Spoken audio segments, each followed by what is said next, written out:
The past 8 seasons in Champaign have proven Illinois to be one of the country's most consistent men's basketball programs. In that span, the Illini have posted 6 consecutive 20-win seasons, made 5 straight NCAA tournament appearances, including the school's first Elite 8 showing since 2005, and won a pair of Big Ten tournament titles in the last 5 years alone. Excited to welcome in head coach Brad Underwood for today's big interview. Brad, I know you don't get much of an offseason, very little time off for basketball coaches, so we appreciate you taking some time to spend with us. How's life? Life's good, Rick. We're done in the portal, so everything's relaxed a little bit. We got our guys out and off campus for a nice break from us, and ready to get started here in June, middle of June with summer school, and start looking forward to next season.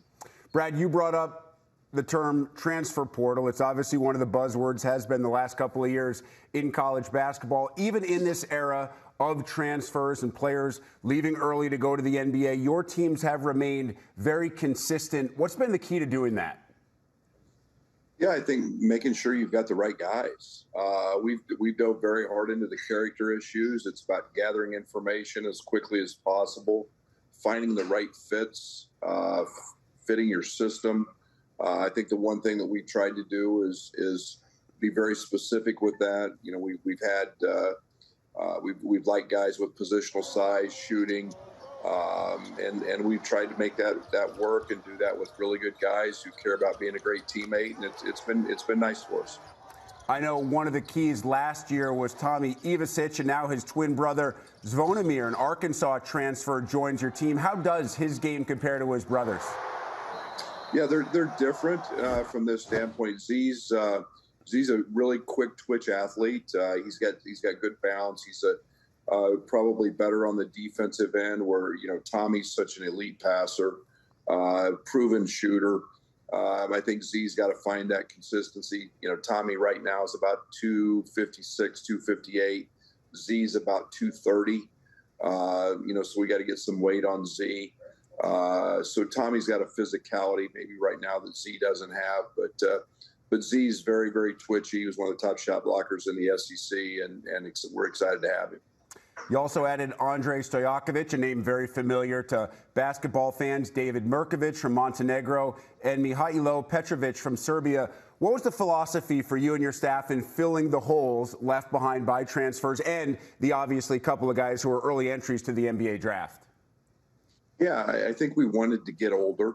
There was no doubt about that. That was the addition of Stojakovic. Andrej's a proven 18-point-a-game scorer. He's done it at 2 great programs. He's been very well coached, and he fits. He fit a need. And the other guys are going to be their first year in college, but they're both a little older. Mirkovic is a guy that we've recruited all year. He's different. He's 6'9", 260.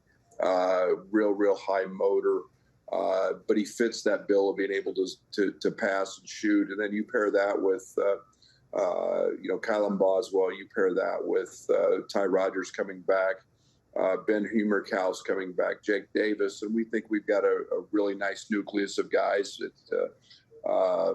that I think will fit the pieces together quite nicely.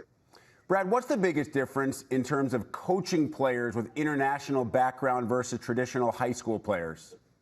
Yeah, I loved it this year. I think the one thing with European guys, and I've said it many times, one, they've been around guys who've gotten paid throughout their career. So that's not new to them. Whether a guy to their right, a guy to their left makes more, makes less, it doesn't matter. They've practiced a lot. We get into college, we're going to have 100-plus practices. They're used to that. They're very, very competitive. They're very high IQ. I had as much fun in a challenging season this year as I've ever had coaching a team, and they love to compete. They love the game. It's been a good recipe for us. Brad, speaking of fun, I have to ask about the time that you updated your profile pic to include some AI-generated images of you in a sweet orange sweatsuit that I assume in front of buildings in some of those Eastern European countries. Now, I know the original picture was AI-generated and posted by others. Were you just having some fun with the Illini fan base out there? Yeah, we've got hard jobs, and man, I'm a huge practical joker. I love to have fun and make people laugh. I love to laugh myself. I think it's good for me. But we've got very creative people on our staff, and I'm working on getting that sweatsuit for the first game, and we'll see if we come out with a cigarette or not. But we're gonna have a little fun. Coach, I love the orange suit jacket. You bust out one of those. I mean, you are taking it to an entirely new level, especially if you do it on game day.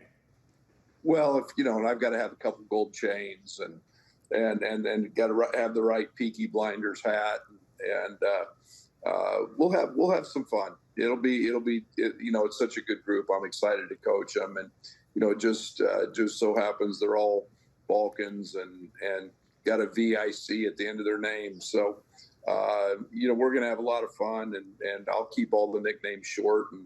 But I'm very, very excited because they're all very talented. I mean, Peaky Blinders references as well. We are dropping all sorts of cultural knowledge in this interview, all sorts of bonus points for Brad Underwood. Hey, before we let you go, Brad, obviously it's going to be a big month for a couple of former players. KJ, Will Riley, early entry into the drafts. Kasparis projected by almost everybody to be a lottery pick. Will is kind of on the fringe there, middle of the first round. How do you think those guys project at the next level? Yeah, I think in Kaspar's case, he's going to be a better player at that level than he was in college. I think he's so good in ball screens. I think he's a guy that shoots extremely well off the dribble.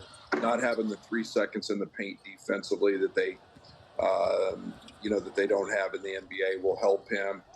Will's just such a talented scorer. I think he's a guy that has intrigued a lot of people. And again, as he continues to mature physically, continue to add strength, his ball just finds the bottom of the net. I think he's a guy that can be a long-time NBA, very efficient scorer. So I'm excited for both of them. They're both tremendous kids. They're both tremendous workers, and they're both great competitors. Yeah, final week of June for the NBA draft. We don't know exactly where Brad Underwood will be watching that draft. We do know, however, he will be in a sweet orange tracksuit wherever he is doing it. Coach, we appreciate the time. Enjoy the rest of the summer, or what used to exist as summer. Take the time that you need. We look forward to seeing you and the team on the court this coming season. Thanks, Rick. I appreciate it.